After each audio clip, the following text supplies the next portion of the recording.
What's up, War Room? Welcome back. Fresh off recording the pod. We did the reverse order this week, which we do sometimes. Joe Caporoso, Connor Rogers. We talked about most non-Reddick things in the pod. We're going to answer some of your Discord questions about Reddick and talk a little defense and put a bow on some of the things in that area of the world because as of this recording, nothing's changed outside of a few more leaks and a few more people taking notice of who represents all of these people and how that could be influencing the events and some other factors from a business perspective that could be at play. Connor, how we doing on, I think you called it Panda Watch in the last pod. We're hanging in there, still talking Reddick. How we feeling? It's starting to feel like we just always turn this camera and mic on every 20-ish hours and break down the latest on Reddick right now. It's yeah, here we are, man. It's crazy. I'm hoping for some actual action, but today was kind of the morning of just explaining. Every media source was explaining different sides of it. You have the Reddick side, you have the Jet side, you have the sides in between that are trying to kind of play that arbitrator. And you and I are just breaking it all down once again. We're just patiently waiting for this to thaw out and put the best team possible on the field because it's a win now roster. First question, BritJet 97. When they were together with the Jets, Parcells and Belichick, if memory serves, used to believe in the mantra that a truly great team with real championship ambitions need to be exceptional, if not elite, at one thing, which you could dominate an opponent. And so conversely, they believe that whatever that one thing was, as in the coach your opponent they can't be able to obviously identify it, if neutralize it. Seems that Joe Douglas, with how he has handled the Huff, JFM, Reddick, has potentially put a severe dent on the one area that the Jets could be truly exceptional. If the Reddick situation resolves and he plays, how exceptional is that unit going to be? And then if the situation does not get resolved, what is the actual impact on a scale of 1 to 10 being how much it falls off? I'm paraphrasing because I want to make sure that we can dig into this, but I think the general gist of the question is with Reddick, how elite are we talking here? Without Reddick, pragmatically what the drop-off is. I, in a different scale today, was like, the Jets are probably a top 3 defense in the NFL with Reddick, if not the best defense in the NFL. They're in the discussion, at least. Without Reddick, I think they're like in the 8 to 12 range, depending on how good Will McDonald is. It's a meaningful drop-off, and he is, from a game scale, probably worth 1 to 1.5 wins this year because it's that rare to have guys who get 10-plus sacks every single year. So on a scale of 1 to 10, the impact it's high. It's like a 7.5. Right. Is Reddick, I don't remember exactly where he sat in our roster rankings, but it's the top 6 or 7. He's one of the best players on the team, one of the best players at a premier position in the NFL. So there would be a chance where you have him, you can say, we are truly exceptional at getting after the quarterback because we can do it from the interior with one of the 2 best interior defensive linemen in the NFL in Quinnen Williams. And we could do it from the edge with one of the better, if not one of the best edge rushing duos in the NFL with Haason Reddick and Jermaine Johnson, pending Jermaine stays in the trajectory that he is, which I think we will. He's a former first-round pick. He was really good last year. He should be even better this year. And then anything you get from Will McDonald is like gravy. Hopefully he's 5, 6, 7 lightning in a bottle sacks off the bench. And that has a chance to really be exceptional. Without him, it's just not that. It's Jermaine Johnson's a really good edge rusher. Who else is helping him off the edge? It's a lot of question marks. It's not Michael Clemens.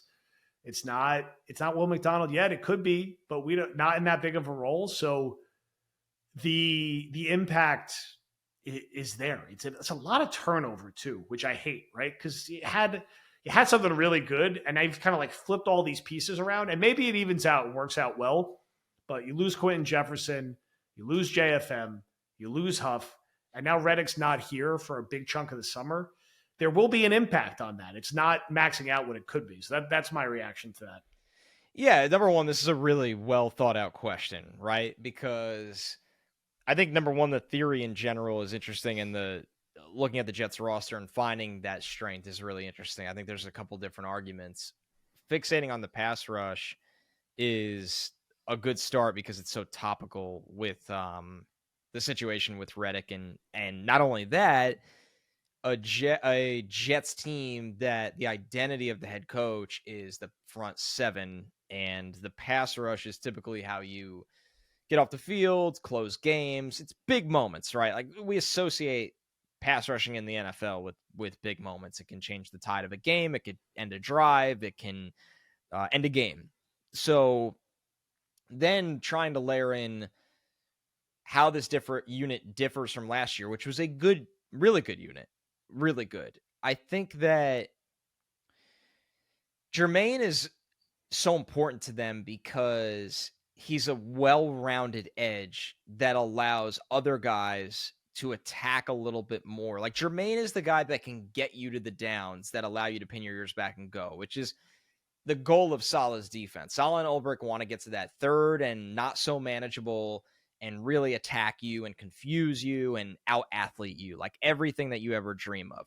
So I think that what they did was Franklin Myers is somebody that could play a little heavier at times, but he's not a gifted athlete like Reddick. The Jets got faster up front, right? Even while losing Huff, who was their speed rusher. Reddick brings a skill set like Huff where he can get off the ball, he could bend, he could turn the corner. I think he's different kind of run defender, but he can make some explosive plays defending the run. And then you factor in that Jermaine is going to take a step into year 3 where he's going to be even better than last year, and he was really good, where that gives you that heavier player. Okay, you move on from John Franklin Myers because you feel like Jermaine can handle this unique inside-outside, heavier role, all 3 downs. And then you have Will McDonald, who's probably going to take on something along the lines of Huff's snap share that was a very, very part-time player, like under 50% of snaps, but very niche in terms of so gifted as a rusher. And McDonald's got a long ways to go to be what Huff was, but the ability is there. So if Reddick was here, I would say, yeah, this is a phenomenal unit because Quinn Williams is also in the middle of them. I don't know how I got this far without saying that. Like, that matters a lot. Kinlaw is a guy that could be an ascending player. I'm excited about Kinlaw this year. Right. That's a good, we don't talk about him enough, and we want to see him. And I think more importantly, this team should be in better situations than that team was in. They should be playing with some leads. They should be closing out games. Remember when they just kind of throttled on the Texans last year? That's what the Jets want to be. And I know Stroud got knocked out of the game. I'm not saying every week you're looking to kill quarterbacks, but they're trying to play with a lead so they could just – Stroud's amazing, and they just ruined his day. They want to do that to everyone. So, and they're equipped to do that because they're a little bit more pass rush first focused with this unit. Reddick is more rush over run. Jermaine's very balanced. Will McDonald's very rush over run. So that's really important to factor in as well. They kind of are leaning towards the side of the pass rush because they think they're going to be in those situations more. So, yeah, I think it's a massive strength. I think without Reddick, it's why we keep saying they need him. It's tough to imagine it being as good as last year because I don't think Clemens is going to take that kind of step. It's just, it enhances everybody. It's the analogy is it's like when you lose your ace starting pitcher. Oh, now my number 2, who I loved, is my number 1. Oh, my number 3, that's a little up and down that I was excited about, is my number 2, where he better be consistent or we're screwed. That's what it looks like to me. I mean, the Mets just went through this with missing Kodai Senga all year, and you kind of saw how that played out. So that's the closest analogy I can make, and that's a big blow. Yeah, this kind of answers the next question we got from Jay Targ, which was that even with Reddick, could this unit take a step back just because of all the transition? I also forgot to mention Al Woods. I do think if they have Reddick and this gets done in short enough order, it will be in the same ballpark. Could be slightly worse, could be slightly better.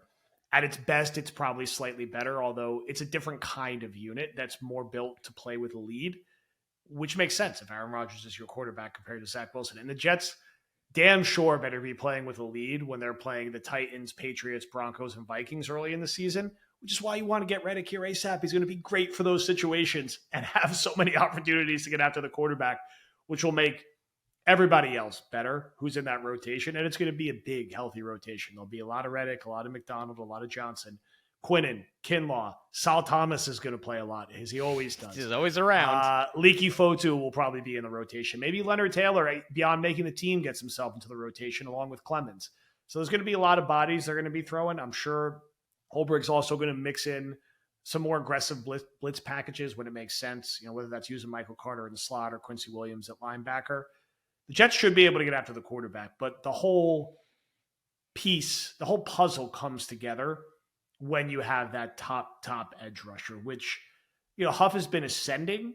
He hasn't hit that Reddick level yet. I think he will over the next couple of years. Saleh hasn't had that luxury yet since he's been here, and he's still coached a really damn good defense. It's why the Jets traded for Reddick. They're not naive. They weren't naive about what their needs were. They could have signed a Marcus Golden type player and been we'll make it work, or we'll go get Jacob Martin again or something. They knew they needed a player like Reddick, which is why we're still bullish that cooler heads will prevail and this will generally resolve at some point in the next couple weeks. Sign up for Underdog now using promo code Badlands for a deposit match up to 50%, up to $250. We have one more best ball draft going for August. We have 3 spots left in our league. Then we're going to be cranking with higher and lower picks.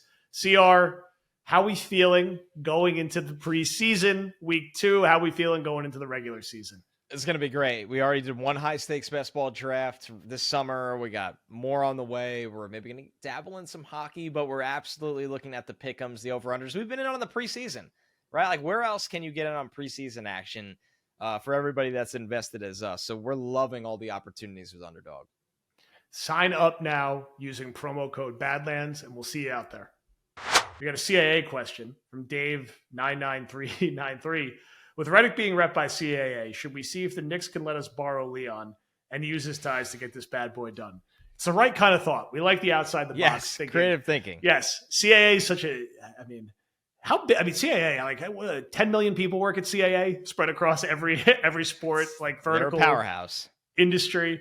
I just do think it's fascinating from what we were talking about yesterday with Douglas is probably already behind the scenes, softly trying to negotiate an extension before the season even starts up. And so that is a part of this where you have that, you have the ownership, you have the business group, and then you have Reddick being rep by an agent that is making a habit of doing this and maximizing the money going to his players, which is his job. So it's not overly shocking that there's a stalemate here.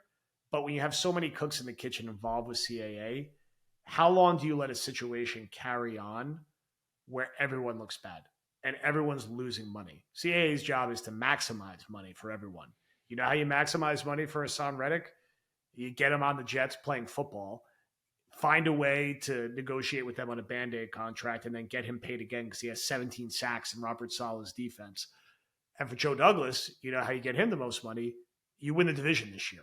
And they're going to build a statue for Joe Douglas if that happens, whether it's merited or not. Get another 6-year deal. Yeah, he's going to be the first GM who took the Jets to the playoffs since Tannenbaum. So he's going to get a huge new contract, even if he doesn't finish it out. If they go 12-5, they got a much better chance of going 12-5 if they have Reddick than if they don't. So money and winning hopefully talks here. Money talks above everything. And maybe that's naive. There's certainly a world where we're recording Wednesday after week 1. The Jets lose 20-16. Reddick didn't play. And that's the thing that gets it over the hump where oh my God, we're 0-1. We probably could have won that game if we had him. You could already see the headlines and the discussion about it. I hope it doesn't get to that point. That's the low-hanging fruit grab, right?